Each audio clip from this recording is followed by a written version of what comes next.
you need to give us a list of what all activities you do in your special hangout. I'm so curious to know. They play cricket, they play basketball. Harman likes to run races, so he makes all of us run. He likes to play hide and seek, so we play hide and seek. So it's with child-centric approach. We don't plan anything. We don't make a structure. On Saturdays, we have Rustam Warden coming with his guitar. Oh yes, his magic. All the children will sing and we dance along. Also, we have events like product exhibition, and then we have art exhibition. It's from 1st July to 7th July at Kavapura Art Gallery. I think out of 60 paintings, we sold around 56. Wow! They're all by neurodivergent artists. We don't teach them art or anything. They are artists for themselves, but we give them platform. Special Hangout is now a place of fun, a place of happiness. You associate it, a place of hope. If you could just elaborate on that. Why it is hope and how it has helped women. One was the art competition. Then we would meet every Saturday or Sunday and display some sports. The next event, she told me, Anu, we're going to do an art exhibition. So what is Harman going to do? He just does jigsaw puzzles and he loves those, but like he's not reached that point yet. So she said, no, he has figured out something and he's going to make stuff and display it. And today, Harman has participated in 5 exhibitions. This is how it progressed from those, and that was a platform that Special Hangout gave him. One is self-esteem, and one is actually having some, a tangible product where you know that, okay, this is my creation and I can sell it.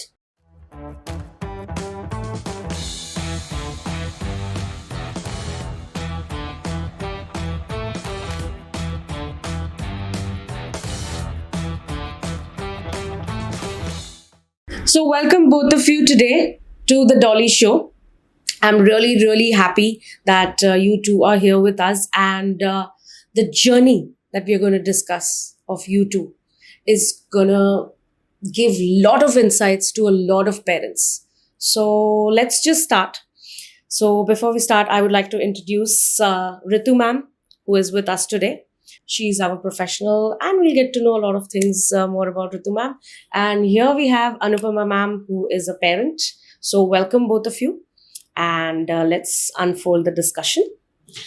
First and foremost, Ritu ma'am, I would love to know your journey, and then we'll discuss further. So my son, Ritu Vig, he's 23-year-old and he's intellectually disabled.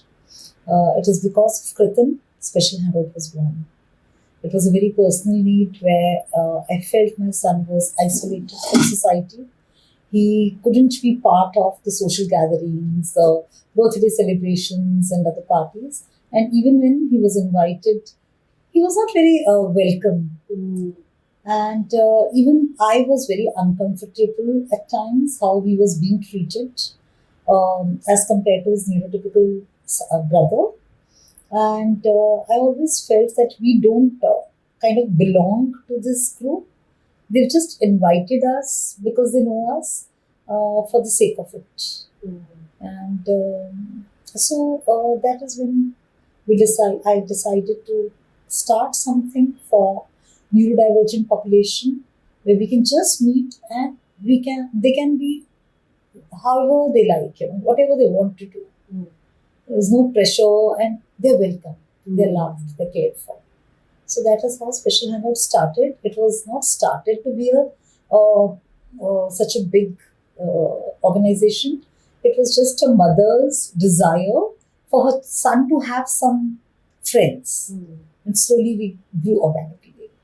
And now we are supporting more than 500 families. Wow, we are going to delve deep into Hangout for sure. That's why we are here today. So thank you so much for this sweet, short little introduction. Yes, ma'am, over to you. I would love to know your journey, and then we'll take it forward. So I am mother of Harman. He's a 17-year-old boy who is diagnosed with autism. And similar to Ritu's journey, where he was in a regular school, and that's where we started seeing a disconnect, where he could not really mingle with them. He started feeling like he's different and does not belong to those kind of kids. And things, just whispers in society with people And we kind of started feeling like, okay, there's something going on. Then there was a diagnosis, and there's a lot of challenges that came with that. But we did reach a point where I found out about Special Hangout, and I'm like, okay, this is great, and I started sending him there. So for me, like right now, as a snapshot, I would say that Special Hangout is more of it's like a symbol of hope for a lot of for us neurodivergent families, like where the whole family is in it in the journey. So it's a symbol of hope, a safe space, and just A happy place? A happy place, definitely a happy place. It's a sense, you get a sense of belonging. Like I know that, okay, if this special hangout, Harman can go anytime, do whatever he wants, and just be himself. Like he doesn't have to conform to anything. He can just be himself. That's what I really love about special hangout. So Fabulous. I mean, this must be giving you such a calming sort of a feeling when you hear from parents that yes, this initiative is actually working for parents for the children. Fantastic, fabulous. We will definitely discuss deep into a hangout. Before that, ma'am, I would love to know what all challenges that you went through with your son, and then later, how did you find hope in hangout? So Harman's journey has been, it's been actually a roller coaster. I think a lot of parents say that. Now, in Harman's case, there was like a double whammy. One is that he was physically sick for almost the first 9 years of his life. And that included, day to day managing his illness. We had like a sleep apnea. He would not be able to sleep at night. And the daytime was more like a sleepy day. It's like I have a headache all night and I wake up the next morning, I really cannot function. True. And his day was like that every day, year after year. And then in the middle of that, we had these incidents where, he need to have an adenoidectomy, hydrocele, or, he just started school and he fell down and he broke open the forehead. So we had to rush him into surgery. So this was like 1 year where I remember he had every 3 months he was in surgery. And then this. So this kind of went on for a period of like 7, 8, 9 years. And along with that, around the age of 5, we got a diagnosis that, he's autistic. Now that was a completely different roller coaster ride where you grow up a certain way. Like for myself as a parent, to raise him, I will look at my own experiences. How did I grow up? How did my parent raise me? And you'll use those experiences for raising your own child. But the more I tried, and another thing I have to let you know is that it was very difficult for me to reach that point of complete acceptance of his diagnosis. It took me a while. And as I thought about it, I realized that the more success you have, if you're like an achiever or you've had like a great high growing up, topping everything and, things just happen for you. You realize that, okay, if I work hard, if I do this, the same thing will happen with my son. But I realized that it was not happening that way. Whatever I tried, how much effort I put in, the doctor said do this, the therapist said do this, I would do it, with full sincerity. But there was no result. So I was like, what's happening? There's no change happening with the therapies. He's not picking up as he should. He's not getting healthy again. He keeps falling sick. We tried all kinds of medicines, all kinds of alternative therapies, homeopathy, Ayurveda, naturopathy, NEET, a lot of stuff. And nothing was really helping. And then I reached the point where I saw that he himself was in a very low kind of mental state.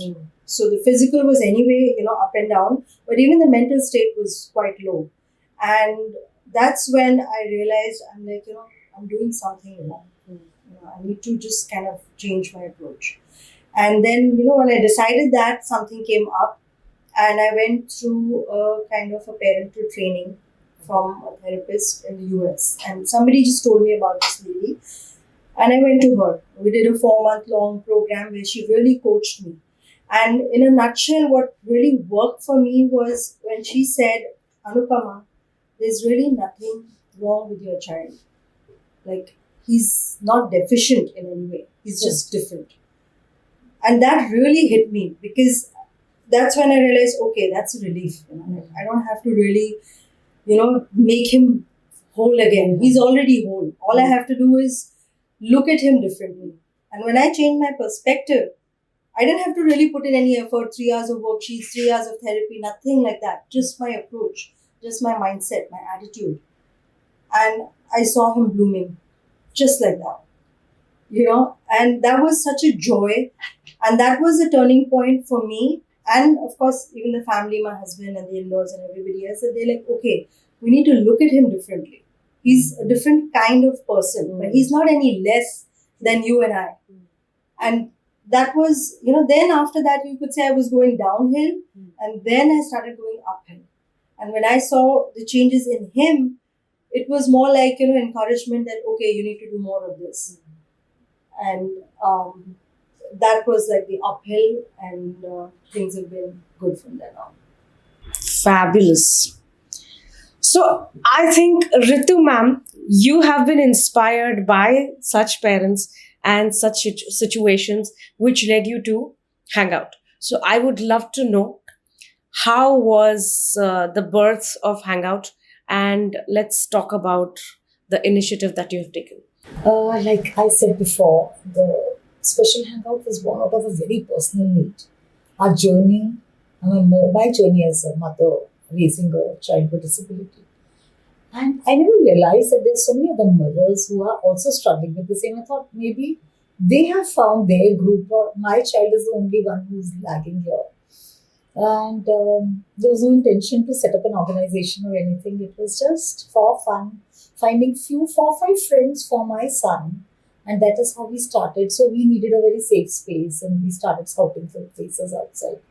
And we were fortunate enough, we got a place from a school in Kolaba, and we are still using it. We just started meeting there, and our first session was just about circle time, playing with ball, doing some physical activities. Then we told a story to them, and they were very happy. We all went off. First time I remember, I took some chocolates for them. Just, children will be happy. And next time again, we took some eatables. Then we thought we'll do something healthy for them. So we carried bananas. Next time it was oranges. And mothers would come, kids would come. There were 5, 6, and slowly they were inquiring. But then we realized, we need to do different things with them. So we started art. And then we started doing singing and dancing. We would just play some music. We had a small speaker, and we all would dance. It was working very well. And slowly, as more and more families started getting associated, I realized how huge the problem is. The society is, it's not meant for people with disabilities. It's not apt. And people are really struggling to fit in. And when we mothers and the dads, the families, we try our child to fit in the society. We try to change them to become something which they're not. Why this one is not behaving like this? Or when I would take my child, I would first tutor him 1 hour. When you go there, you have to wish that uncle. You have to wish that auntie. And you'll sit quietly in your place. You will not touch anyone. You'll not do this. So the instruction list was so long because I was somehow trying that my child fits in that social structure. But with Hangout, that whole thing was gone. Everybody was enjoying. Everybody was happy. So we decided we'll not force any child to do whatever activities happen. We started with art, inside the classroom, or some worksheets we would do lacing or whatever I had learned through my journey. We started doing it, and there would be a few children who would like to go out and play basketball. So mothers would pull them and bring, first finish your worksheet and then you go. So we started saying, no, this is not a school. This is not a therapy. let the children go and enjoy. They want to play basketball, let them play. What's the big deal about it? And that is how Special Hangout, continued. And this is how we are here. And I want to add that how Harman, when he would come for the special hangout sessions, he always wanted to play hide and seek. So in the middle of the class, he would be like, now let's play hide and seek. And then we somehow got him that at the end, and everybody would play hide and seek for him in the end. So, like that's the kind of vibe it had. It still has.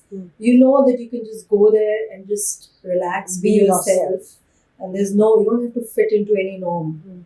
And so that's when, it's like you have a spark of fun. You like think of, okay, special hangout, he's going to have fun.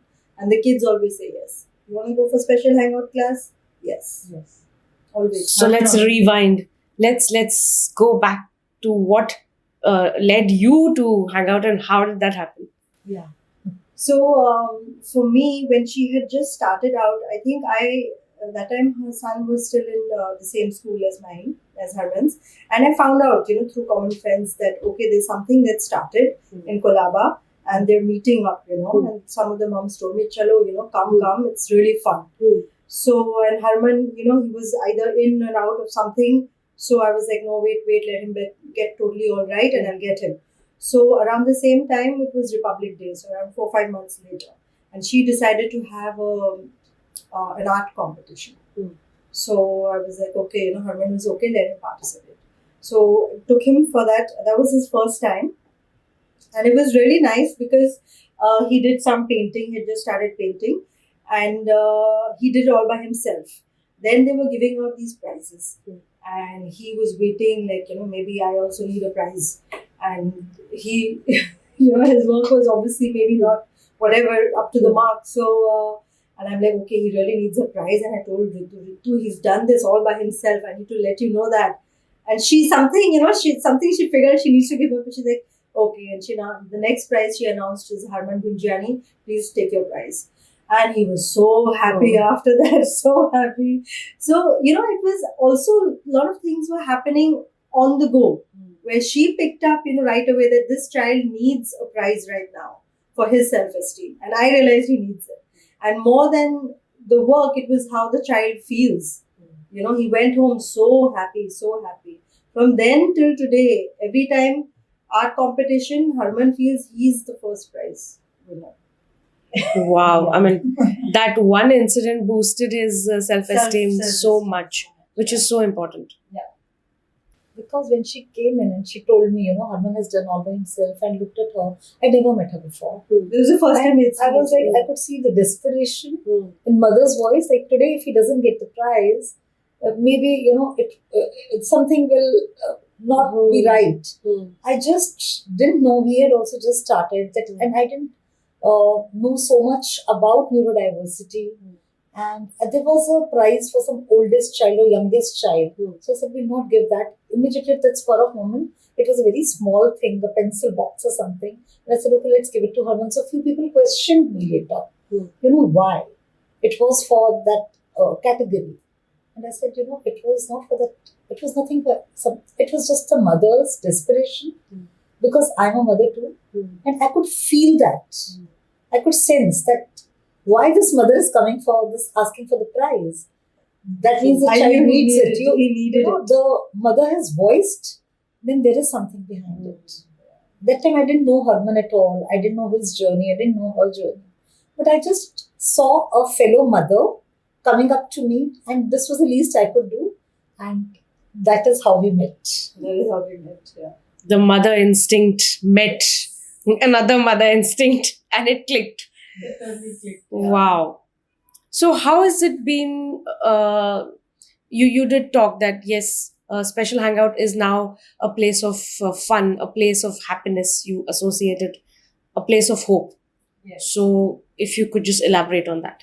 So when, like she's explained, the first few sessions, maybe the first 6 months went this way. And I want to give another example that why it is hope and how it has helped her. One was the art competition.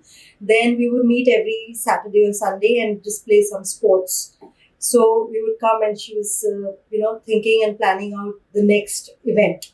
So she told me, Anu, we're going to do an art exhibition. We're going to do an exhibition. I'm like, okay, great, like do it. That's a great idea. And then say, what is Herman going to do? I said, Herman is really like, there's really nothing he's into. He just does jigsaw puzzles and he loves those. But, we don't, like, he's not reached that point yet. So she's like, no, he has. You find out something, figure out something, and he's going to make stuff and display it. He's going to have a stall and he's going to do it.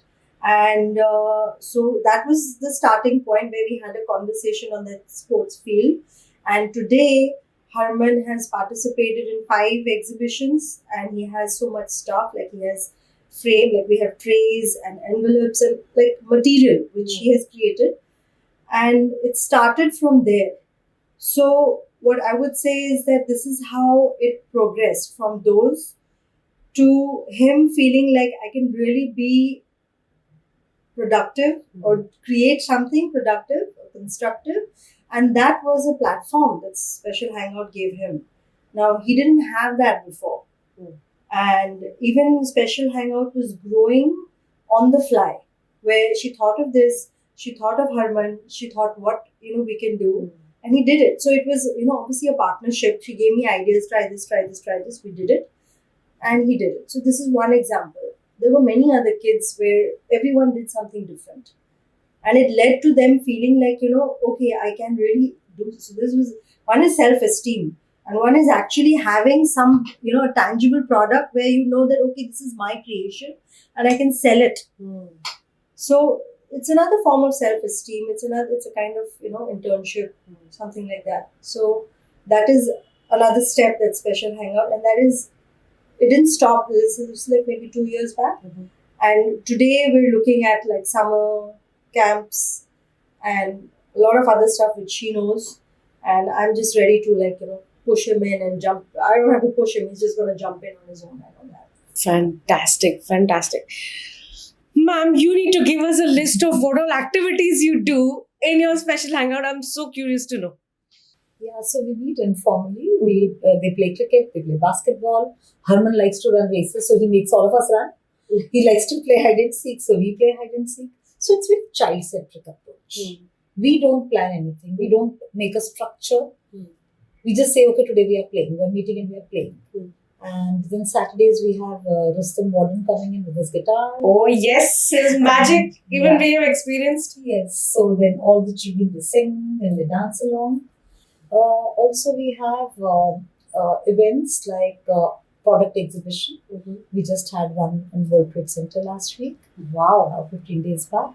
And then we have art exhibition. Our upcoming art exhibition is from 1st July to 7th July at Kalapura Art Gallery. Last year also we had it, and I think out of 60 paintings, we sold around 56. Wow! They're all by neurodivergent artists. We don't teach them art or anything. They are artists by themselves, but we give them platforms. So we take entries from all over India. Then we curate the exhibition and we display. The best part of the exhibition was that the paintings were not sold because they were made by neurodivergent artists and it was a charitable thing. It was people just walk in. The art gallery is next to West Side. So the lawyers coming to Sessions Court, they came for a cup of coffee or breakfast. And they realized there's something going on and Starbucks was closed those early hours, then 9 o'clock. And they just walked in and they bought paintings worth lakhs. Because they loved the work. They came back with the family. It was not that, okay, some charity shows running out of sympathy. That's the point. Yeah, that's the point. That it shouldn't be out of sympathy. So this is what we are doing it again now. It's our annual event. Our product exhibition is our annual event. Then we have these festivals, Holi, Phoolon Ka Holi. Every year we have at ISKCON. We have Christmas party at the Cricket Club of India.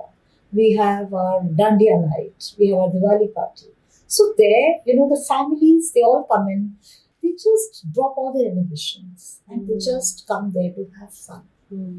So these celebrations we have big birthday parties. We just openly announce, like Harman's birthday party. Anupama just announced, I'm having a birthday party in my building. Whoever wants to come can come. And one mother called me and said, I stay in the next building. I didn't even know there's a child who's also neurodivergent. I'm coming for that party. I don't know that mother. I don't know that child. But I'm still coming. So that was something different. They all came and we had a good time. She welcomed them all. In fact, I called her and said, now the guest list is increasing. So I won't come. Then let mothers not come. Let only kids come. She said, no, we'll manage. So she booked another small room next to her lobby area. And we all had fun. We all had fun. Despite of not knowing each other, but still we were welcome at that party. There are times when we were invited, our kids were invited for the party, but they were not welcome. But this party, they didn't know the child, they didn't know the mother. My son was not even welcome, was not even appreciated at his own birthday party. When I threw a party and there were children who walked in and said, don't talk to him. It was his party. But here, we don't know whose party is it, but we are ending, we're dancing, and we are happy. This is what Special Hangout is all about. How people have opened up their hearts, how they've opened up their homes to be, one with other children. And so to say, a happy place, because we always associate neurodiversity with maybe therapy, maybe sadness. Why? I mean, I think it's time to break that notion that all this has to be associated with sadness. No, there is happiness. There is Special Hangout where you can go. Even I think the parents have a platform where they can just be themselves. Yeah. So I would love to know, like, what has your experience been as a parent? What kind of feeling do you get when you go? I understand Harman is having a good time, but what about you? Because mothers also need to be. I'm very relaxed. The thing is that you don't have to, I know that I don't have to run after him or watch him and supervise that, make sure he's being a certain way. He can just be himself. He likes to do frog jumps. He chooses t-shirt. He can do all that. Nobody's going to have an issue and I don't have to worry about that.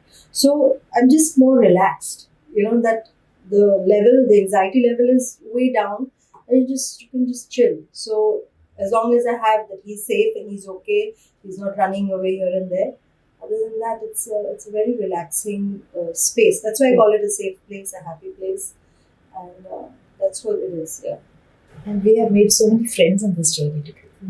New people we've met and we are now friends with them. New mothers and all that. And we didn't know otherwise. So Anupama ji, you just mentioned that for you acceptance came in but quite late. So why was that? And then finally when you accepted it, how was the journey? So acceptance did take time. One of the main reasons was that I had, an image, like a mental image that, okay, this is how the trajectory of my life will be. I'll get married, I'll have a child, he's gonna become a toddler, play with kids and, all that. And then when I got the diagnosis, that image was just shattered. And then gathering my wits about myself after that okay, now, my plan is not my plan anymore.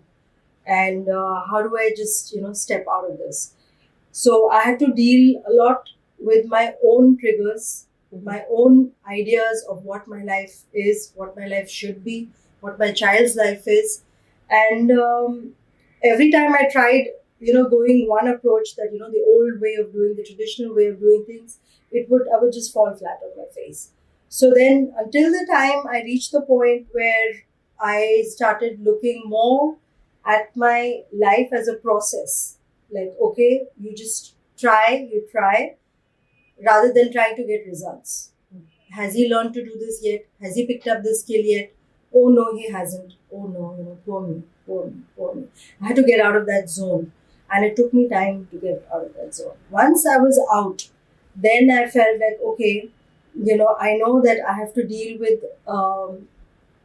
schools differently, where the school may not be the right fit, but you still work with them. Therapists differently. Therapists might say, you need to do this, and this with your child, but then that's not working. So then I realized that, okay, the therapist may be good with the subject, but they're not good or an expert on the child. I'm the expert on the child. The therapist is an expert on the field, on the subject. So we had to work together. And so I had to get out of that zone of let the experts handle it, but get to the point that, okay, I also am an active member. Let me, collaborate with them. Let us work together rather than just me taking things in and feeling, oh no, this doesn't work for me or for my child. So we got out of that approach, working with the therapists, working with the teachers. How about society? People you meet on the road. So that was very difficult. Where there was this incident where I was with a friend. We went for dinner, and I had just got the diagnosis on that same day. And she whispered to me, she's like, that mother over there, her son is autistic. And she didn't know yet about mine, and I had just got the diagnosis on that day. And at that moment I felt like, okay, so now I'm in that other bucket where, I'm going to be left out, they're going to laugh at me, they're going to laugh at my child. So you have to work through all those emotions, all that mindset that, okay, now I'm not hiding anymore. It takes time. It took me time to get to that point and then I said, he is autistic. This is the things he does. He jumps, he does a frog jump, he chews his clothes. And but that doesn't make him any less of a person. He still, is a complete person. He's whole. We cannot say that, okay, there's anything, that he's not good enough. So that took time. But when I got there, I think, it was like everything was sorted. My own life was different. I was different. And it reflected in everything, the family, people. I was able to approach people differently, where earlier I could model the behavior. Earlier I was trying to hide him, tell him, he's not there, he can't come. Now he's out and about. And the way I'm handling him, people are looking, seeing me model, and then they're doing the same thing. Correct. And that's what helped. It even helps other people. They don't know what, even we don't know what autism is. So other parents, they really have no clue. Even as a parent, you're doing, playing detective half the time, trying to figure out, how does this child, does he like this? Does he not like this? And once you find out, things are different. So all those things helped. And then the upward climb happened where you're like, okay, my life is better. I don't need to feel like a victim. Things are not always just against me. It's just my approach. If I can change my approach and look at things as, things are not always bad. Things got better. Which brings me to another question, which is for both of you. So these mothers get into the guilt trip, so to say, that, they can't have their me time or they have done something wrong. Also, they have their burnouts. So how do you cope up with all of that? Both of you have experienced this. So you as a mother and then you as providing a platform. So I need views from both of you.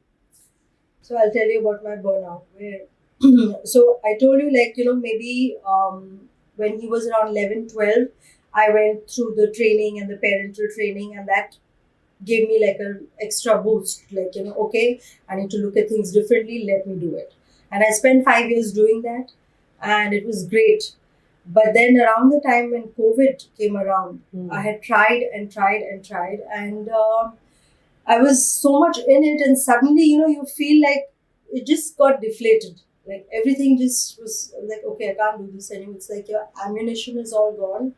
Everything is over, and you're just like left with emptiness. And that's when I felt like, okay, now I reached the point where I felt like, I don't want to spend any more time with him, let those other people take care of him. I just, I don't want to do it. And that's when I realized, I'm like, okay, this is not healthy anymore. I need to do something for myself. Like, I need to find myself. Where am I? Where is Anu? And then, I seriously, took it seriously, got help, and you had to do it. You had to get practical. So I got help, And I started doing things which I liked. And it was little at a time, like going for one class or doing some healing session and spending 2 hours, 3 hours away from him. And I found like I was okay. Now I was like, now I'm back. When I did enough of that, it was not just a little bit. And you have to do more. Like, this is what I feel. You have to do more for yourself. And then when you feel like, okay, now I'm happy or I'm okay, a happy mother is a good mother, you can say. Or you got to be like long-term greedy. You're not short-term greedy. You want to go the long way. Like, I have to take care of this child, this adult, till the time, I'm 50, 60, whatever. And I need to be in the correct frame of mind. If I'm not in the right frame of mind, I really cannot help him. Like, I'm harming him rather than helping him.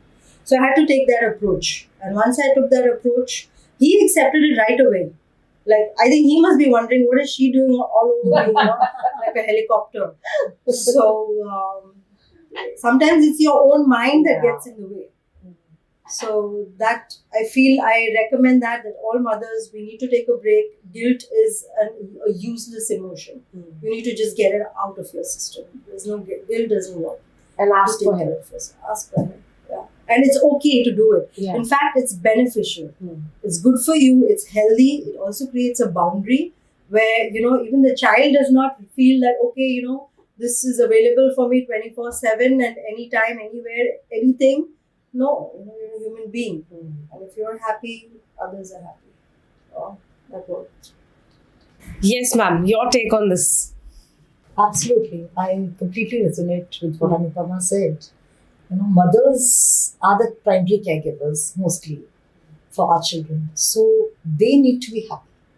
And when they are happy, we pass on our emotions. If we are anxious, we pass on our anxiety. We are happy, we are passing that happiness. So we have to be very mindful. And we have to take these breaks. So now Special Hangout was created for neurodivergent children. But now I see mothers are enjoying it more. And they are happy a lot. Yeah. So last week only we had this music session. And this one mom, we had a ball there and she started playing catch and catch. Now, two parents started playing catch and catch for 15 minutes and she was laughing and giggling like a child. She said, I think after my college years, I just picked up the ball and I'm playing. And then she was so happy. She forgot about music. She forgot about her daughter. And on her way back home, when the class got over, she called me. She said, Ritu, how was it today? I said, it was like how it is every time. She said, I think it was very wonderful. Because she could do what she wanted to. And then she said, we should have some sessions only for mothers. We organize lunches and, some coffee evenings for moms. So whoever can come joins in. Not everybody can come. They have their responsibilities. So first time we kept that lunch, we told all moms to wear red. And they were so happy. They were behaving like children.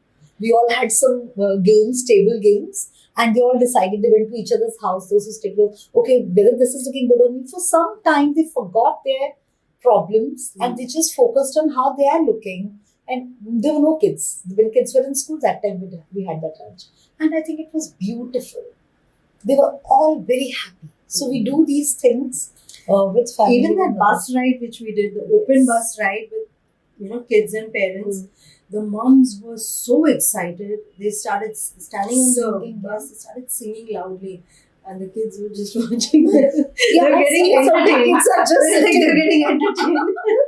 So even for our Diwali party, I think you missed it, Harman was not well. Yeah. This Diwali party, children were having a great time. The mothers, they started dancing with the glasses on their head and those Bisleri bottles and they just let loose. They didn't want it to end. They said, no, but he's watching us here and we just want to have fun. The dads joined in and the siblings, it was a riot.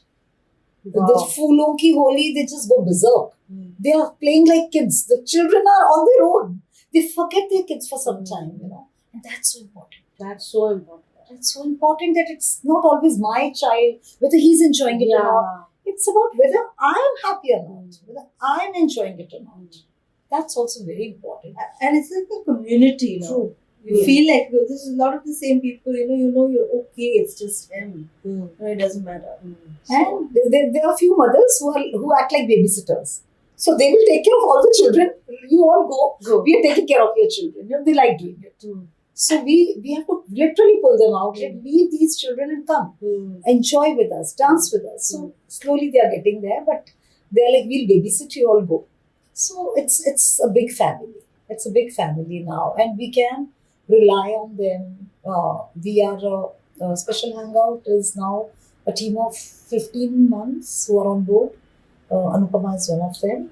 So we all curate events. So we throw the ideas in the group, then we figure out the venues. So all that is handled by these moms. We don't have any paid employee still.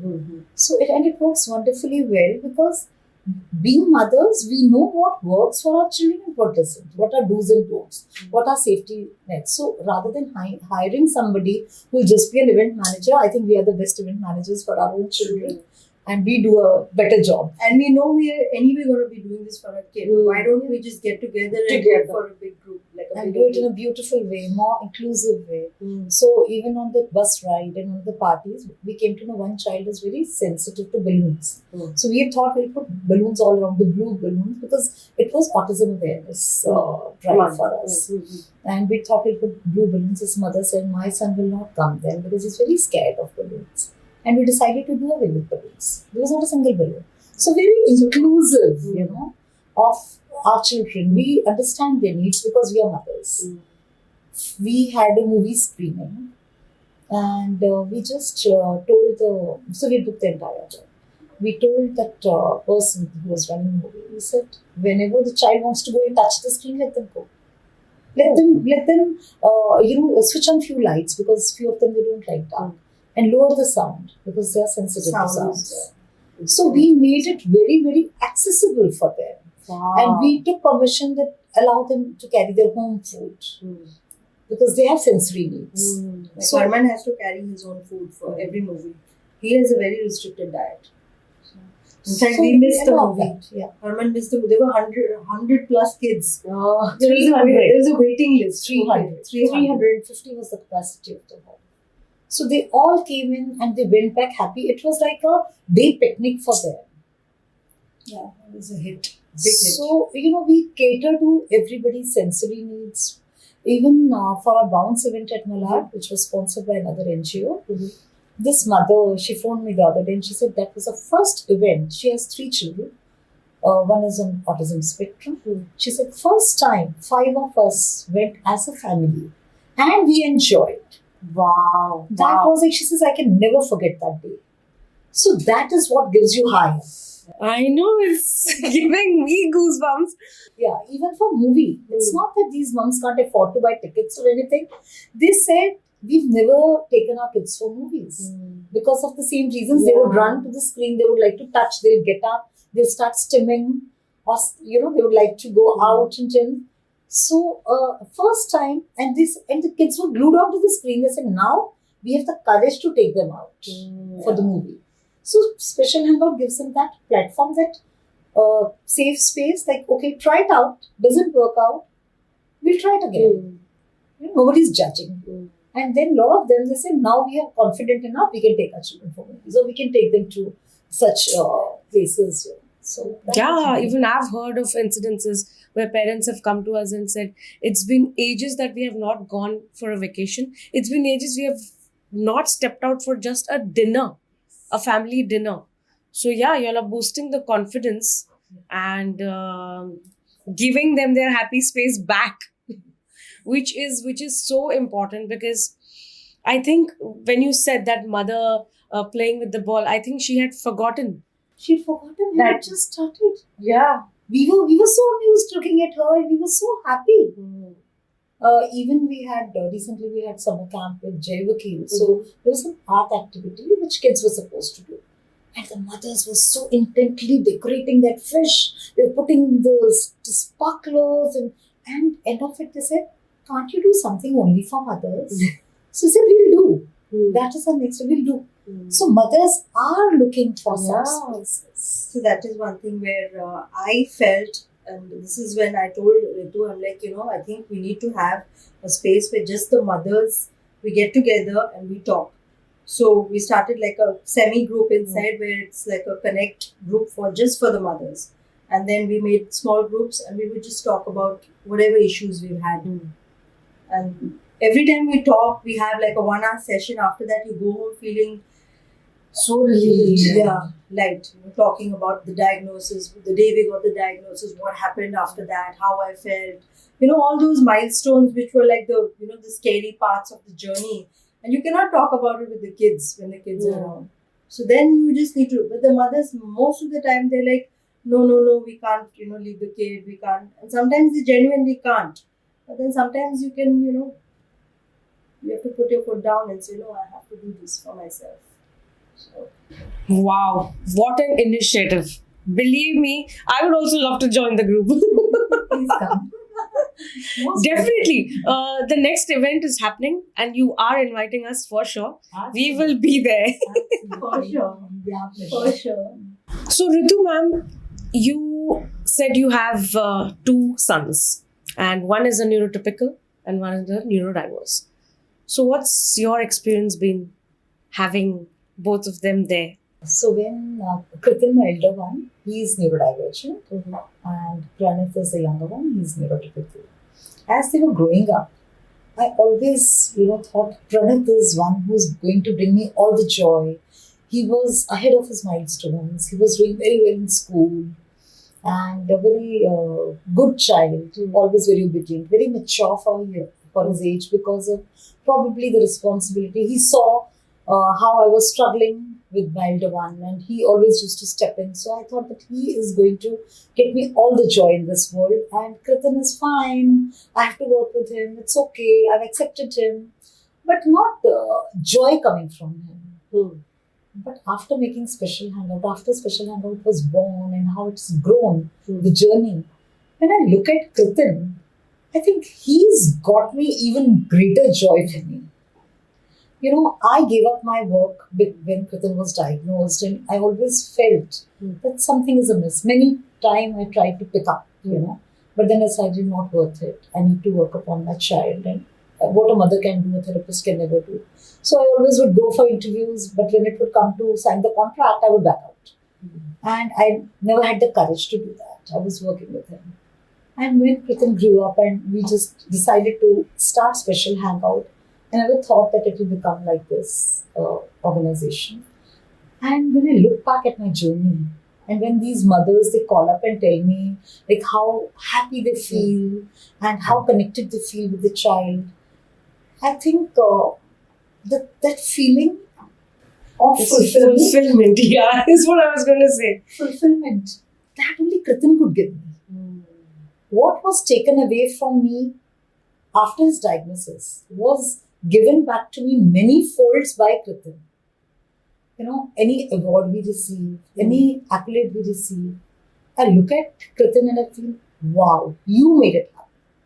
You are the one who's getting me all this. So, as mother, my message is, your neurotypical and neurodivergent child both are at par.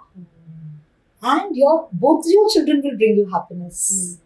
So just treat them equally and enjoy them both. True. These are 2 very different journeys. But both are very beautiful in their own way. So enjoy both and just go with the flow. Everything will fall in place. And Kritin is one child who is actually very connected to the entire family, extended family, friends. So he is the one who keeps check on all the relatives, his masi, chacha, the grandparents, and he calls them, he messages them regularly. The neurotypical cousins and brothers and sisters, they are all in their own world. They have a very busy life. They have no time to check on others. But Kritin is one loving child, so innocent, so caring. He's amazing. So I've learned so much from this boy. How selflessly you can love somebody, and how, it's pure love. Pure. They're pure souls. So that is what, they're not doing it anything for themselves. It's just, the love is oozing out from these children.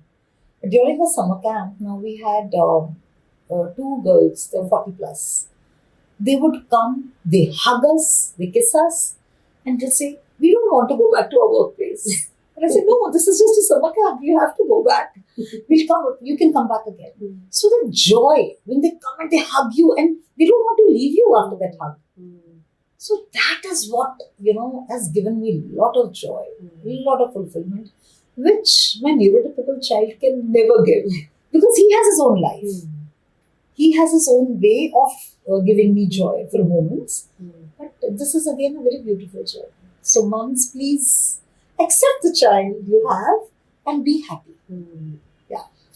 And I think they give us the unexpected because we had never expected it. Yeah. And you give it, The other thing I wanted to also add when she said is that these children are our teachers. I really feel my Harman has taught me so much about life, about just my journey as an evolution of a person that I don't think I would have learned otherwise. So that's the fulfillment that I also have got. And that innocence that they have, that keeps you connected to life, because that innocence is not going to go away. And you relearn innocence by just watching them. Yeah. And it keeps you in that same zone. So I have to agree with that. Totally agree. Fabulous. So, like how I mentioned, our core team consists of all these mothers. Along with the mothers, we have very dedicated volunteers who have no neurodivergent person in their family. And they came just by default through somebody, and they are 100% dedicated to Special Hangout, and they're giving their selfless service. They even support us financially. They open up their houses. They do whatever possible, and with all the love, and care. So without these volunteers, they are the spine of Special They're the Hangout. backbone. Without them, we cannot there's half the exist. things we cannot do. We cannot do.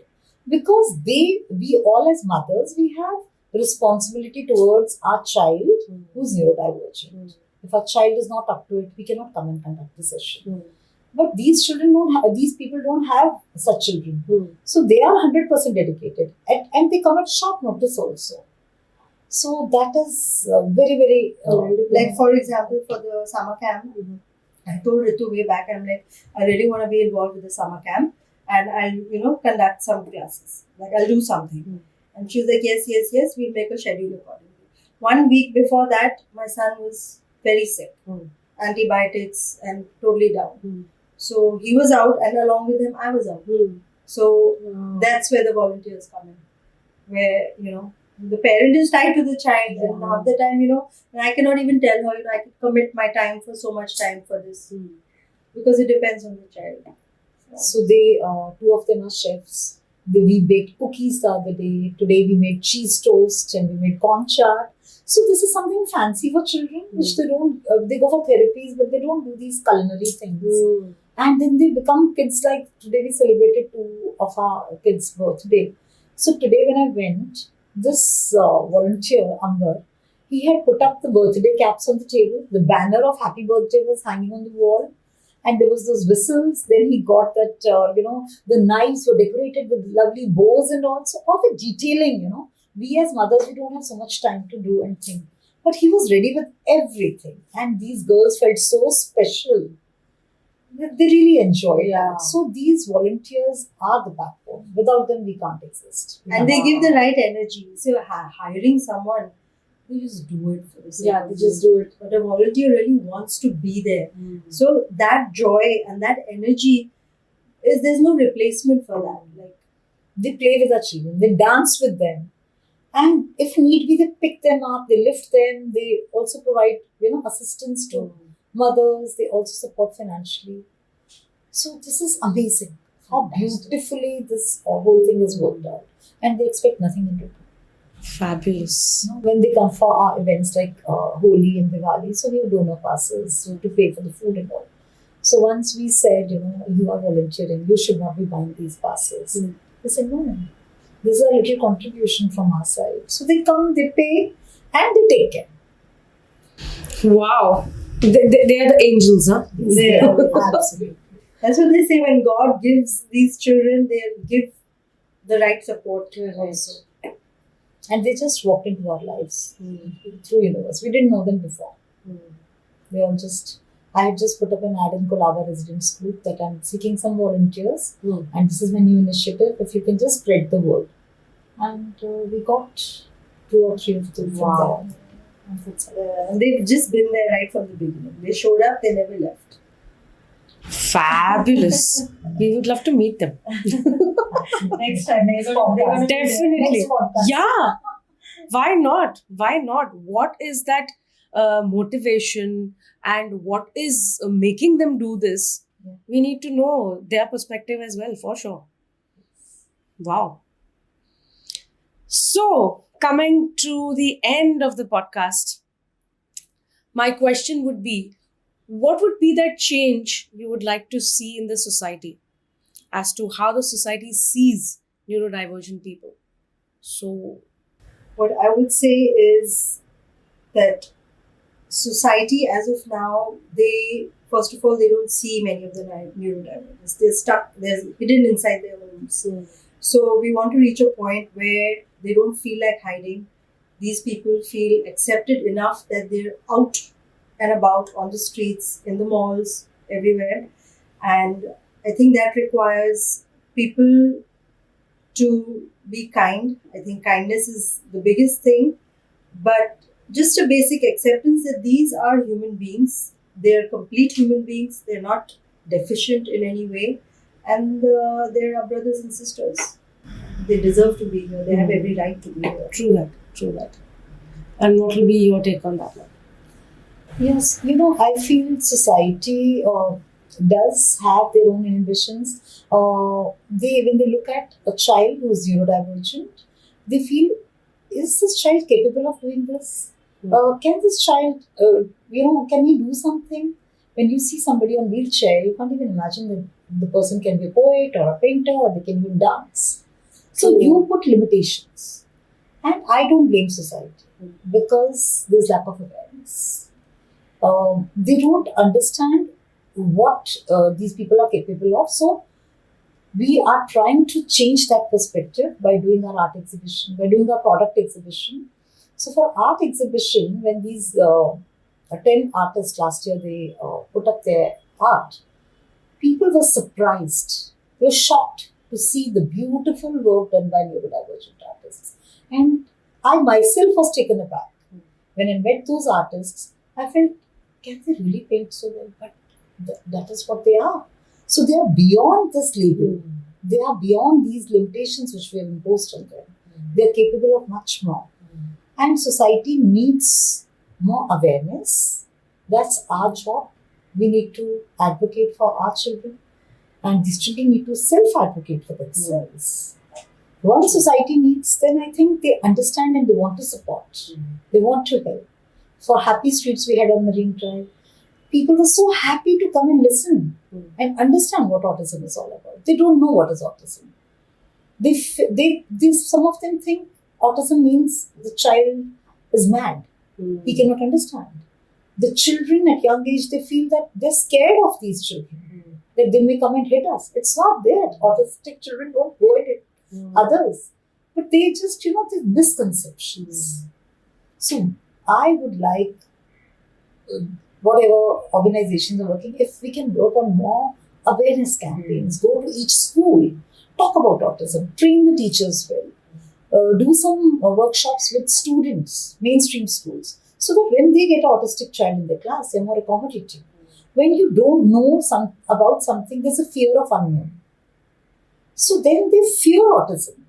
They fear these disabilities. But once they're aware, okay, so-and-so is autistic, he's different.